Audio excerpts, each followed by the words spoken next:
എപ്പോഴും നമ്മുടെ സുഹൃത്തുക്കൾക്കിടയിൽ, കൂട്ടുകാർക്കിടയിൽ, Facebook ബന്ധങ്ങൾക്കിടയിൽ, WhatsApp chat ഗ്രൂപ്പുകൾക്കിടയിലൊക്കെ ചില ആളുകളെ നമുക്ക് കാണാൻ വേണ്ടി സാധിക്കും. നിങ്ങളുടെ കൂട്ടത്തിൽ ഇങ്ങനെയുള്ള ആളുകളുണ്ടോ എന്നാണ് എൻ്റെ ആദ്യത്തെ ചോദ്യം. ഉണ്ടെങ്കിൽ നിങ്ങൾ കമൻറ്റ് ചെയ്യുക. അവരുമായി ഞാൻ ഈ പറയുന്ന കാര്യങ്ങളുള്ള ലക്ഷണങ്ങളുള്ള ആളുകളുമായി അടുത്ത ഒരു ക്ലോസ് ഫ്രണ്ട്സ് ആകാൻ ഒരിക്കലും പറ്റില്ല. അതുപോലെ അവരുടെ കൂടെ എവിടെയെങ്കിലും പുറത്തു പോവുക, കൂടെ കറങ്ങാൻ പോവുക, കൂടുതൽ സമയം സ്പെൻഡ് ചെയ്യുക, അതൊന്നും നല്ലതല്ല എന്നാണ് ഞാൻ മനസ്സിലാക്കുന്നത്. കാര്യം പറയാം. നമ്മൾ എന്തെങ്കിലും ഒരു വാർത്ത പറയുമ്പോൾ, നമ്മൾ എന്തെങ്കിലും ഒരു ഗ്രൂപ്പിലൊന്ന് ഒരു പോസ്റ്റ് ചെയ്യുമ്പോൾ ഉടനെ പറയും, അതല്ല പഴയത് ഓൾഡ് എപ്പോഴത്തെ പോയി പറക്കിക്കൊണ്ടിരുന്നു, അങ്ങനത്തെ വാക്ക് പറയും. എന്ത് ന്യൂസ് പറഞ്ഞാലും അതൊക്കെ എനിക്ക് പഴയതായിരിക്കും. പിന്നെ അറ്റ്ലീസ്റ്റ് ഒരു മരിച്ച വാർത്ത പറഞ്ഞാൽ പോലും ചിലപ്പോൾ പറയും, അത് ഞാൻ രാവിലെ കിട്ടിക്ക്, ചിലപ്പോൾ ഇപ്പോൾ 10 മിനിറ്റ് ആയിട്ടുണ്ടാവും ചിലപ്പോൾ മരിച്ചിട്ട്, അത് രാവിലെ എൻ്റെ ഗ്രൂപ്പിൽ വന്നിട്ട് ഞാനൊക്കെ രാവിലെ അറിഞ്ഞിക്കല്ല. നിങ്ങൾ ഇപ്പോൾ അറിയുന്ന എത്രയാണ് നിസ്സാരം. നമ്മളൊരു നിസ്സാരമാക്കിയിട്ട് കാണുന്ന ആളുകൾ, അങ്ങനെ ആളുകൾ ക്ലോസ് ഫ്രണ്ട്സ് ആക്കണ്ട. ചൊടിക്കണം, ദേഷ്യപ്പെടണം എന്നല്ല, മറിച്ച് ക്ലോസ് ഫ്രണ്ട്സ് ആക്കണ്ട. നമ്മളെ കാര്യങ്ങളെല്ലാം തുറന്നു പറയാനും, നമ്മളെ ഫാമിലി കാര്യങ്ങളും മറ്റു കാര്യങ്ങൾ തുറന്നു പറയാനും ഒരു ക്ലോസ് ഫ്രണ്ട്സ് ആക്കുന്ന അവസ്ഥയില്ല.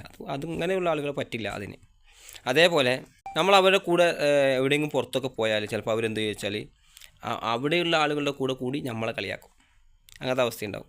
ഈ ഓരോന്ന് ഡ്രസ്സ് ഇട്ടിട്ടുണ്ടാ, എന്തിയാ ഒരു ഇസ്തിരി എന്നിട്ടിട്ടാ, എന്തിനാ അപ്പോൾ അവനെപ്പുറം കൂടി അവനെപ്പോൾ നമ്മളെ കളി, അല്ലെങ്കിൽ ഓന്തിര സ്പ്രേ അടിച്ചിട്ട് ഇപ്പോൾ എന്തിനത് ഒരു സ്മെല്ല് പാങ്ങില്ലാത്തതെന്നൊക്കെ പറഞ്ഞാൽ ഓന് ബേഗ് കൂടും. എൻ്റെ ഒരു തന്നെ പോയി ഓൻ അങ്ങനെ തന്നെടാ, നമുക്കല്ല നമ്മുടെ റൂമിലല്ലേ പെട്ടുപോയി, പിന്നെ എന്താക്കൽ, അങ്ങനത്തെ ഒരു വാക്ക്.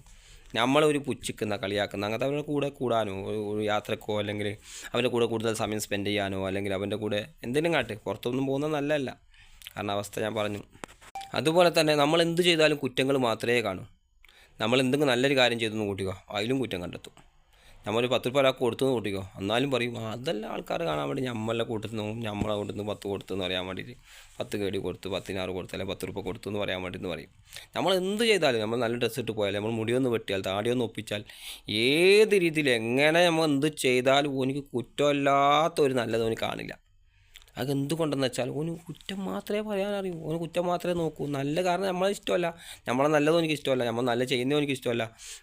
നമ്മളങ്ങാട്ടി പിന്നെ നമ്മൾ താണിട്ടാണല്ലോ, നമ്മൾ കുറച്ച് താണിട്ട് നിൽക്കണം, ഭയങ്കര വിചാരിക്കുന്ന ആളുകളുണ്ടല്ലോ. അങ്ങനെയുള്ള ആളുകൾ നമ്മൾ കട്ട് ചെയ്യുക, കൂടുതൽ അടുപ്പില്ലാണ്ടിരിക്കുക.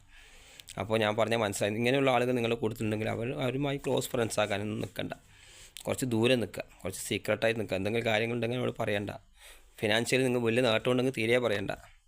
അല്ലെങ്കിൽ നമുക്ക് എന്തെങ്കിലും നല്ലൊരു ഓപ്പർച്യൂണിറ്റി, നമുക്ക് നല്ലൊരു അവസരം കിട്ടുമ്പോൾ അതും പറയണ്ട. അങ്ങനത്തെ എല്ലാ ഗ്രൂപ്പുകളിൽ നിങ്ങൾ ചർച്ചയ്ക്കും നിൽക്കണ്ട, ചർച്ച ചെയ്യണ്ട, പോകണ്ട, പറയണ്ട. അപ്പോൾ നല്ല കൂട്ടുകെട്ടും നല്ലതാളും ആയിക്കോ. നല്ല കൂട്ടുകെട്ടിയാൽ നമ്മൾ അടിപൊളിയാവും, നല്ല ഉഷാറാവും. നമുക്ക് നല്ല നെഗറ്റീവ് കമൻസൊക്കെ കിട്ടും. ഇത് പോസിറ്റീവിൻ്റെ കൂടെ നമ്മൾ